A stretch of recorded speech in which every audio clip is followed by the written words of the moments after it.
할렐루야, 아멘. 오늘 우리 여러 가지 하나님 말씀 보겠습니다. 빌립보서 2장 1절에서 14절 말씀입니다. 빌립보서 2장 1절에서 14절 말씀입니다. 우리 말씀을 교독으로 읽겠습니다. 제가 먼저 1절 읽고 우리 성도님들이 2절 읽도록 하겠습니다. 그러므로 그리스도 안에 무슨 겉면이나 사랑의 무슨 위로나 성령의 무슨 교제나 긍휼이나 자비가 있거든 마음을 같이하여 같은 사랑을 가지고 뜻을 합하며 한 마음을 품어 아무 일이든지 다툼이나 허영으로 하지 말고 오직 겸손한 마음으로 각각 자기보다 남을 낮게 여기고 각각 자기 일을 돌볼 뿐더러 또한 각각 다른 사람들의 일을 돌보아 나의 기쁨을 충만하게 하라.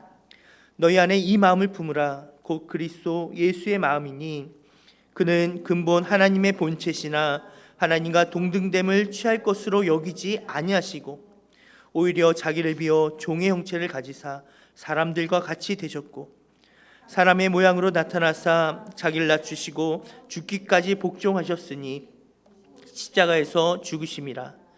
이러므로 하나님이 그를 지극히 높여 모든 이름 위에 뛰어난 이름을 주사 하늘에 있는 자들과 땅에 있는 자들과 땅 아래에 있는 자들로 모든 무릎을 예수의 이름에 꿇게 하시고 모든 입으로 예수 그리스도를 주라 시인하여 하나님 아버지께 영광을 돌리게 하셨느니라.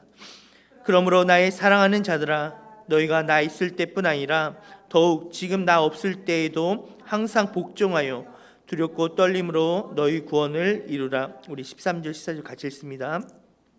너희 안에서 행하시는 이는 하나님이시니 자기의 기쁘신 뜻을 위하여 너에게 소원을 두고 행하게 하시나니 모든 일을 원망과 시비가 없이 하라. 아멘. 이번 주에 이제 빌립보서 말씀이 이제 큐티로 시작되었는데요. 빌립보서는 사도 바울이 빌립보 교회에 보낸 편지입니다. 사도 바울과 빌립보의 그 관계는 우리가 사도행전 16장을 보면 빌립보 교회가 어떻게 세워졌는지 잘 나타나 있습니다. 사도 바울이 이제 2차 전도여행을 시작했는데요. 2차 전도여행을 할 때 먼저 1차 전도지들을 이렇게 먼저 순회하기 시작했습니다. 근데 특별히 이제 더베와 루스드라 지방에 갔더니 루스드라에 누가 있었냐면 디모데가 있었습니다. 그래서 사도 바울이 디모데를 보고 그 정말 신실한 청년 디모데를 보면서 2차 전도여행 때 디모데와 함께 동행해서 2차 전도여행을 여행을 갑니다. 디모데는요 1차 전도여행의 아주 귀한 열매였던 것입니다. 그 사도 바울이 이제 바울과 실라가 출발했죠. 바울과 실라 그리고 디모데가 이제 2차 전도여행을 가는데 원래 계획은 아시아 지역으로 가는 거였습니다. 그런데 성령님께서 아시아로 가는 것을 허락하지 아니하시고 마게도냐로 건너가게 하십니다. 지금의 유럽 쪽으로 이렇게 가게 하는데요. 그 빌립보 성은 마게도냐 지역의 첫 성이다라고 성경은 말하고 있습니다. 사도 바울은 빌립보 성에 가서요. 이렇게 건너 빌립보 성에 들어가서 처음에 만난 사람이 전도한 사람이 바로 우리가 잘 알고 있는 자주장사 루디아입니다. 루디아의 집에 머물면서 계속 전도를 했는데요. 그 사도 바울이 빌립보 지역에 있을 때에 바울을 쫓아다니면서 이렇게 계속 이렇게 괴롭히던 한 여종이 있었습니다. 그 여종은 귀신 들린 여자였습니다. 귀신 들린 여자인데 그 귀신 들려서 그 앞날을 점을 쳐줘서 주인에게 많은 이로움을 줬던 그런 귀신 들린 여인은 사도 바울이 그 여인을 치유해 줍니다. 고쳐 줍니다. 귀신을 내쫓고 이게 온전케 했는데 그 온전케 함으로 인해서 그 주인이 사도 바울을 고소합니다. 귀신 들린 여자를 치유했다고 고소한 게 아니라 로마의 풍기를 문란하게 하는 그런 로마의 풍속을 해치는 자다 이렇게 고소를 해서 잡혀가지고 모진 매를 맞고 감옥에 갇히게 되는데요. 그날 밤에 한밤중에 바울과 실라가 찬양하고 기도할 때에 큰 지진이 일어나고 옥문이 열리는 사건이 일어나는데 그걸 보고 간수가 그 죄인들을 지키던 간수가 다 도망간 줄 알고 자결하려고 하는 것을 바울이 말리고 복음을 전해서 간수와 그의 온 가족이 예수님을 믿게 됩니다. 이렇게 해서 빌립보 교회는요, 자주장사 루디아와 그다음에 간수의 가족들, 그리고 이제 몇 명이 더 있었겠죠. 이들을 중심으로 빌립보 교회가 세워지게 되었습니다. 우리가 빌립보서를 생각할 때 또 한 가지는요, 또 생각할 거는 빌립보 지역에 대한 특성입니다. 이미 목사님께서 새벽에 많은 이야기를 해주셨어요. 새벽 예배 때 빌립보 성이, 빌립보 그 지역이 도시죠. 그 어떤 곳인가 설명했는데, 한마디로 말하면 빌립보 지역은요, 식민지지만 식민지가 아닌 아주 특별한 지역입니다. 다른 도시하고는 이렇게 위치가 틀려요. 마치 로마가 특별했던 것처럼 빌립보는 제2의 로마로 불렸던 그런 도시였습니다. 왜냐하면 그 로마를 위해서 일했던 군인들이, 은퇴한 군인들이 거주하는 곳으로 로마 시민권의 그 온갖 특혜, 로마 시민이 누렸던 온갖 특혜를 누릴 수 있는 그러한 지역이 바로 빌립보였습니다. 그리고 완전히 정말 친로마적인 성격을 지녔던 도시였고요. 그 빌립보에서 로마 시민에 대한 그 자부심은 이루 말할 수 없는 그런 도시가 바로 빌립보였습니다. 사도 바울이 빌립보서를 쓸 때는, 빌립보서를 우리가 읽어보면 알겠지만 지금 감옥에 갇혀 있는 상태입니다. 그래서 많은 학자들이 그러면 이 바울이 감옥에 갇힌 곳이 어딜까라고 이렇게 많은 의견들이 있는데요. 대부분이 로마일 것이다라고 의견을 이렇게 신학자들이 추측하고 있습니다. 근데 우리가 사도행전 28장을 보면 그 예루살렘에서 잡혀가지고 이렇게 로마로 압송되잖아요. 그 사도행전 28장에. 근데 그때 바울이 로마에 그때 갔을 때는 가택 연금으로 집에 갇혀 있지만 비교적 자유가 있었습니다. 그래가지고 그 찾아오는 사람들과 이렇게 원하는 만큼 마음대로 교류할 수 있었던. 그런데 근데 이 빌립보서를 쓸 때는 상황이 좀 다릅니다.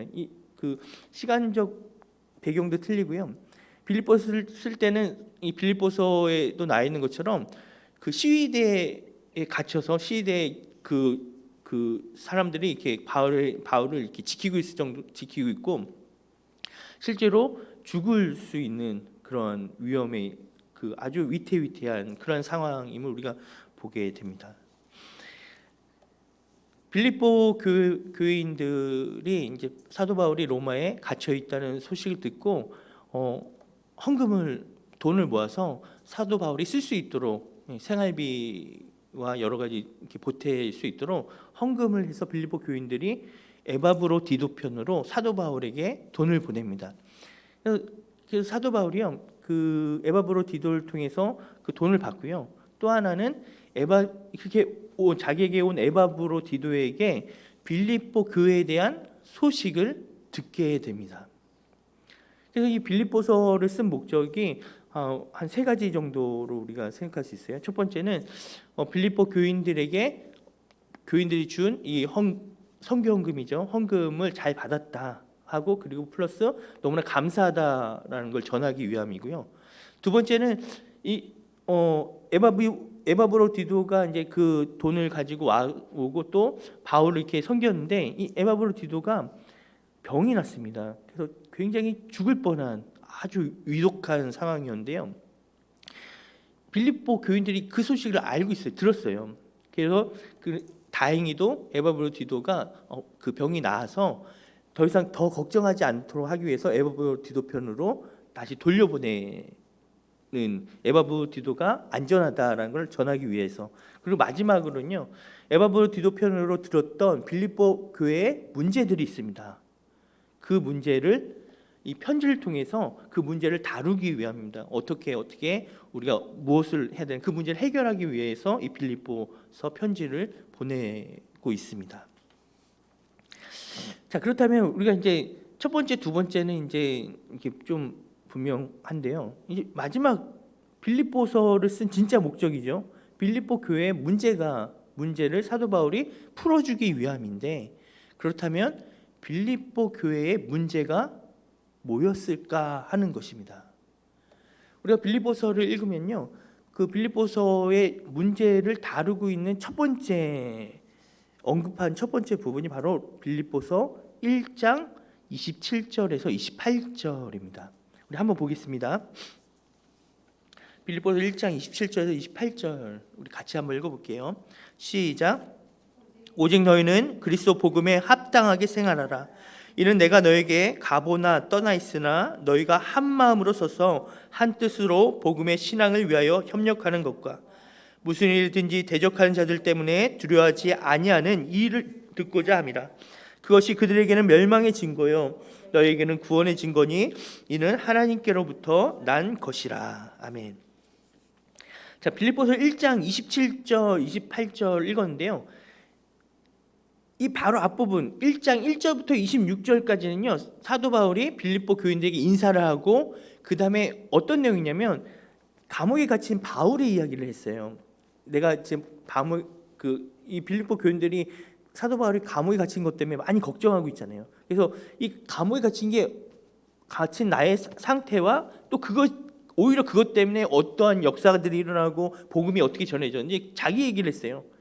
그리고 난 다음에 27절부터 이제 빌립보 교인들에게 하는 말인데요, 그때 사도 바울이 제일 처음에 언급한 게 바로 27절 28절인데 우리는 여기서 두 가지의 문제를 보게 됩니다.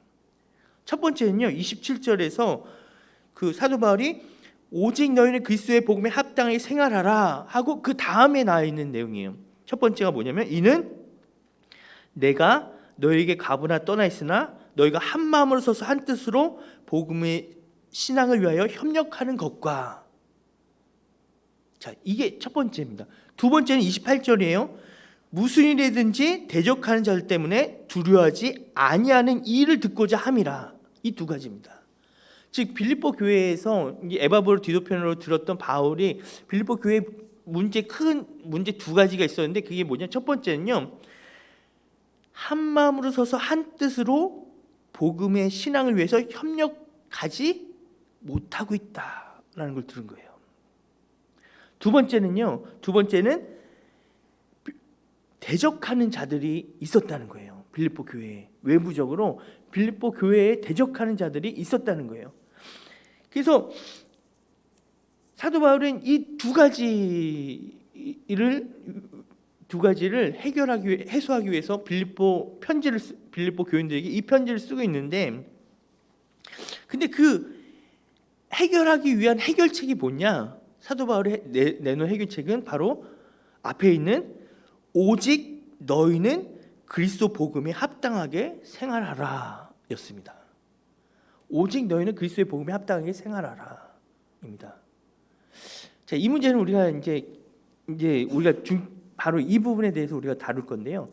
먼저 두 가지라고 얘기했어요. 첫 번째는 한 마음으로 합심하지 않았다라는 거예요. 그래서 사도 빌립보서를 읽으면 이 부분을 계속해서 언급합니다. 이제 우리가 2장 1절부터 14절까지 읽었잖아요. 바로 그 부분이 한 마음으로 합심하는 것에 대한 직접적인 얘기예요. 그 언급이고요. 그리고 빌립보서 3장에 가면 이 두 번째 문제였던 대적에 관한 이야기가 나옵니다. 대적들에 관한 이야기가 빌립보서 3장에 나오고요. 빌립보서 4장에 가면 다시 한번 이 한 마음으로 합심하는 것에 대해서 다시 이야기를 하는데, 이번에는요 1장, 2장, 3장에서는 이렇게 둘러서 이렇게 간접적으로 언급했다면 아주 직접적으로 대놓고 그 문제를 딱 꺼냅니다. 사도 바울이 4장 2절 한번 보겠습니다. 자, 4장 2절 우리 같이 한번 읽어볼게요. 시작. 내가 유오디아를 권하고 순두개를 권하노니 주 안에서 같은 마음을 품으라. 예. 사도 바울이 들은 거예요. 에바브로 디도편에 뭘 들었냐면, 우리 바울 선생님도 아시다시피 유오디아가 있고 순두개가 있는데 이들은요 둘 다 자매죠. 이들은 빌립보 교회에 정말 기둥 같은 아주 그러한 사람들이었습니다. 신실한 자매인데, 근데 문제는 이들은 거의 지도자들이에요. 들이나 마찬가지인데 빌립보 교회의 중추적인 역할을 하는 두 기둥이나 마찬가지인데, 근데 이들이 주 안에서 같은 마음을 품지 않은 거예요. 서로 다투기 시작하는 거예요. 서로 이렇게 다투고 있는 거예요. 서로 마음이 맞지 않아서, 그래서 이 두 사람의 문제가 두 사람의 문제로 끝나는 것이 아니라 빌립보 교회 전체가 이 두 사람의 그런 다툼과 마음이 맞지 않음으로 해서 계속해서 잡음이 일어나고 어려움이 계속 생기고 있었다는 겁니다.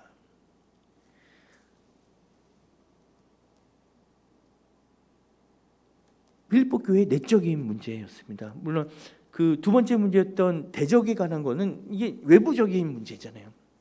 사도 바울이 이 내적인 문제, 마음을 같이 하라, 이 문제를 해결하기 위해서 그대에게 편지를 써서 조언을 해주는데, 우리 1장 27절을 다시 한번 읽어보겠습니다. 함께 읽을게요. 시작. 오직 너희는 그리스도의 복음에 합당하게 생활하라. 이는 내가 너희에게 가보나 떠나 있으나 너희가 한 마음으로 서서 한 뜻으로 복음의 신앙을 위하여 협력하는 것과. 유오디아와 순두개가 서로 협력하지 않았어요. 한 마음이 되지 못했습니다. 웬일인지 계속 서로 시기하고 다투기 시작했어요. 사도 바울은 그 문제에 대한 해결책으로 뭘 제시했냐면, 오직 너희는 그리스도의 복음에 합당하게 생활하라 라는 해결책을 제시합니다. 우리 같이 한번 앞부분만 우리 같이 한번 읽어볼게요. 오직부터 생활하라까지 시작. 오직 너희는 그리스도의 복음에 합당하게 생활하라. 아멘. 사도 바울은 유오디아, 순두개, 그리고 이 빌립보서를 읽는 우리들에게 서로 싸우지 말고 한 마음이 돼야지 라고 이야기를 꺼내기 전에 사도 바울은 우리가 왜 그렇게 해야 하는지에 대해서 말하는데요. 그 사도 바울의 그 말은, 그 방법은 뭐였냐면, 우리가 어떤 사람인지 다시 한번 기억해라 입니다. 우리의 정체성이 무엇인지 사도 바울은 기억하라는 거예요. 유오디아와 순두개야, 또 빌립보 교인들아, 우리가 어떤 사람인지 생각하라는 거예요. 사도 바울이 그러면서 말합니다. 오직 너희는 그리스도의 복음에 합당하게 생활하라 라고 얘기합니다. 여기서 생활하라라는 이 단어가요, 우리가 성경에 보면 각주에 보면요, 각주에 뭐라고 써 있냐면 시민 노릇이라고 써 있습니다. 시민 노릇하다, 시민 노릇. 그러니까 생활하라라는 말의 뜻은 뭐냐면 시민으로 살아가라라는 뜻이에요. 시민으로 살아라라는 뜻입니다. 오늘 새벽에도 목사님이 말씀하셨어요. 어떤 말씀하냐면 그 시민권에 대해서 얘기했습니다. 빌립보서에서 중요한 그 테마가 있는데 그 중에 하나가 시민권입니다. 빌립보 3장 20절 한번 볼게요. 빌립보 3장 20절. 자, 같이 한번 읽을게요. 시작. 그러나 우리의 시민권은 하늘에 있는지라 거기로부터 구원하는 자 곧 주 예수 그리스도를 기다리니. 우리의 시민권에 대해서 얘기합니다. 시민권. 아까 처음에 서두에 말씀드렸습니다. 빌립보 지방은요, 빌립보 지역에 로마 시민권은 굉장히 특별한 의미를 가지고 있습니다. 더 특별한 의미를 가지고 있어요. 자, 이 시민으로 산다, 이 말은 시민권을 가지고 있는 자를 이야기하거든요. 시민으로 살아간다. 너는 그리스도의 복음에 합당한 시민으로 살아라. 자, 우리가 생각하는 시민과 이때 시민의 갭이 좀 있습니다. 우리에게는요, 시민하면요, 그냥 국민은 다 시민이잖아요. 국민들은 자연스럽게 그냥 국민 넣고 시민이 되잖아요. 그런데 이때는 그렇지 않아요. 이때는 그렇지 않습니다. 아무나 시민이 될 수 없어요. 시민은 굉장한 특권과 권리를 가지고 있고 동시에 의무를 가지고 있습니다. 로마 시민권이 되게 특별한데요. 근데 시민의 이야기에서 우리가 고대 그리스를 생각하면 쉽게 이해할 수 있어요. 이 시민이라는 단어가 그리스에서 나왔거든요. 고대 그리스에서 도시국가를 한번 도시국가를 생각하면 도시국가에서요, 그 시민들 남자들이 광장에 모여서 나라의 정책을 위논합니다. 시민이 정책을 위논할 수 있는 사람이 바로 시민이었어요. 도시국가에서 외부에 침략이 옵니다. 그래서 전쟁이 일어나면 어떻게 하냐면 시민들은 자기의 돈으로 자비량으로 무기를 구입하고 무기를 갖춰서 그들이 싸우러 나갔어요. 즉 고대 그리스에서 도시국에서 시민 한 사람이 모여서 그 도시 국가가 되는 거예요. 국가의 최소 단위가 바로 시민이었던 것입니다. 아무나 시민이 아니에요. 그렇게 권리를 가지고 있고 의무를 가지고 있는 사람들, 의무를 행하는 사람들이 바로 시민이었습니다. 이 로마의 시민권도 마찬가지죠.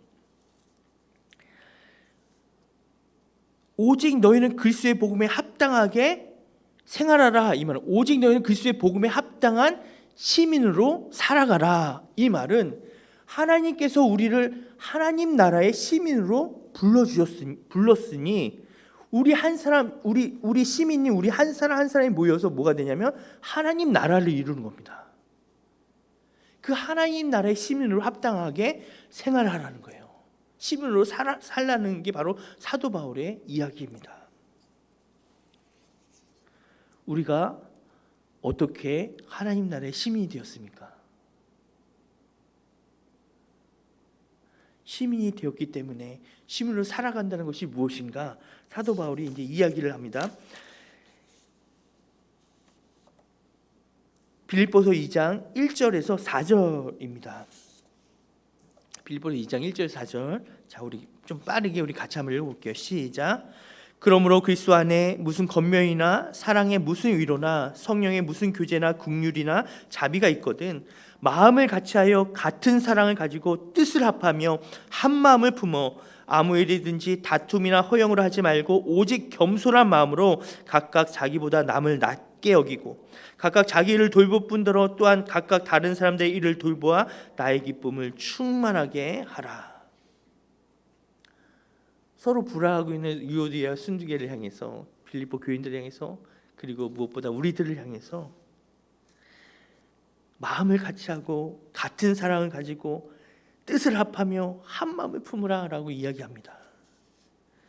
아무 일이든지 다툼이나 허영을 하지 말고 오직 겸손한 마음으로 각각 자기보다 남을 더 높게 낮게 여기라 라고 말합니다. 자기 일을 돌볼 뿐더러 다른 사람들의 일을 돌보라고 이야기합니다. 왜요? 너희는 그리스도의 복음에 합당한 하나님 나라의 시민이기 때문이다. 우리가 하나님 나라의 시민이기 때문입니다. 무엇보다도 우리가 어떻게 그러한 시민이 되었는가, 우리의 정체성이 어떻게 이루어졌는가 사도 바울이 계속해서 얘기하는데 이것이 도대체 어떻게 가능합니까? 겸손하게 한 마음을 품고 서로를 더 높이 여기고 이게 어떻게 가능합니까? 왜냐하면 우리가 하나님 나라의 시민이 되었는데 우리가 시민이 된 이유는 우리가 그 근거는 어디서 출발하냐? 바로 예수 그리스도로부터 왔기 때문이다. 주님이 우리를 그렇게 높여주시고 섬겨주시고 예수님이 그렇게 우리에게 대해주셨기 때문이다. 사도 바울은 이야기해요. 우리 5절부터 8절 2장 5절 8절 같이 한번 읽겠습니다. 시작. 너희 안에 이 마음을 품으라. 곧 그리스도 예수의 마음이니 그는 근본 하나님의 본체시나 하나님과 동등됨을 취할 것으로 여기지 아니하시고 오히려 자기를 비워 종의 형체를 가지사 사람들과 같이 되셨고 사람의 모양으로 나타나사 자기를 낮추시고 죽기까지 복종하셨으니 곧 십자가에서 죽으심이라. 그는 하나님이셨지만 하나님됨을 포기하셨어요. 낮추시고 사람과 같이 되셨어요. 거기서 그치지 않았어요. 그는 종이 되셨어요. 우리를 섬겨주셨어요. 끝까지 우리를 섬겨주셨습니다. 십자가에 죽으시면서까지 우리를 사랑해 주셨어요. 그렇게 해서 우리가 복음 안에 거하게 되고 우리가 하나님 나라의 시민이 되었습니다. 사도 바울이 말해요. 우리의 시민권은 땅에 속한 것이 아니다. 로마의 시민권이 대단한 게 아니라 우리는 그것보다 훨씬 더 대단하고 굉장한, 우리는 하나님 나라의 시민이다. 그러므로 하나님 나라의 시민답게 우리가 살아야 된다. 하나님 나라의 시민답게 우리가 품위를 지켜야 되고, 하나님 나라의 시민답게 의무를 해야 되는데, 그것이 뭐냐? 서로를 섬겨주고 한 마음이 되어서 시민으로 살아가는 거다. 하나님 나라의 시민으로 우리가 살아가는 거다라는 겁니다. 하나님 나라의 시민으로 살아가는 것은 다른 것이 아닙니다. 예수 그리스도의 마음을 품고 사는 겁니다. 예수 그리스도의 마음을 가지고 사는 거예요. 근데 사랑하는 여러분, 우리는 예수님이 아니잖아요. 우리는 예수님이 될 수가 없잖아요. 예수님처럼, 예수님의 그 온유함과 예수님의 그 따스함과 예수님의 그 놀라운 사랑을 우리가 어떻게 흉내낼 수 있겠어요? 그런데 사도 바울이 그 비결을 알려줘요. 우리에게 말하고 있습니다. 그게 뭐냐? 빌립보서를 계속해서 읽으면 사도 바울이 반복해서 하는 문구가 있습니다. 계속해서 사도 바울이 이 말을 계속해서 되풀이해요. 그게 뭐냐? 그리스도 예수 안에서입니다. 그리스도 예수 안에서. 내가 너희를 주 안에서 신뢰함으로, 그리스도 예수 안에서 너희의 자랑이, 그리스도 안에 무슨 권면이나 사랑의 무슨 위로나, 주 안에서 내가 바람은, 주 안에서 확신하노니, 주 안에서 모든 기쁨으로, 주 안에서 기뻐하라. 여러분, 사도 바울이 빌립보서는요 기쁨의 서신이라고 말하는데요, 사도 바울의 기쁨의 모든 근원은요 주 안에서예요. 예수 그리스도 안에서 기뻐하노라. 항상 기뻐하노라. 계속해서 이야기합니다. 그 안에서 우리가 발견되어지고, 그리스도 예수 안에서 표대를 향하여 나아가고, 주 안에서 우리가 서고, 주 안에서 항상 기뻐하고, 그리스도 예수 안에서 너희 마음과 생각을 지키고, 내게 능력 주신 자 안에서, 예수 그리스도 안에서 내가 모든 것을 할 수 있고, 그리스도 예수 안에 있는 너희에게 내가 무난한다. 예수 그리스도 안에서입니다. 주 안에 있을 때, 우리가 그리스도 안에 있을 때 우리가 그리스도의 마음을 갖고 살아갈 수 있어요. 우리가 그리스도 안에 거할 때, 우리가 그리스도 안에 있을 때, 여러분, 우리의 삶이 그리스도의 향기로 가득하게 됩니다. 그리스도 안에 있을 때입니다. 결국 사도 바울은 우리의 정체성을 이야기하는데, 우리의 정체성은 뭐냐? 예수 그리스도 안에서 사는 사람이 바로 우리다라고 이야기합니다. 오직 너희는 그리스도의 복음에 합당하게 생활하라. 여러분, 그 비결은 다른 것이 아닙니다. 그리스도 예수 안에서 살아가는 것입니다. 예수 그리스도로 살아가는 저와 여러분이 되길 소망합니다. 우리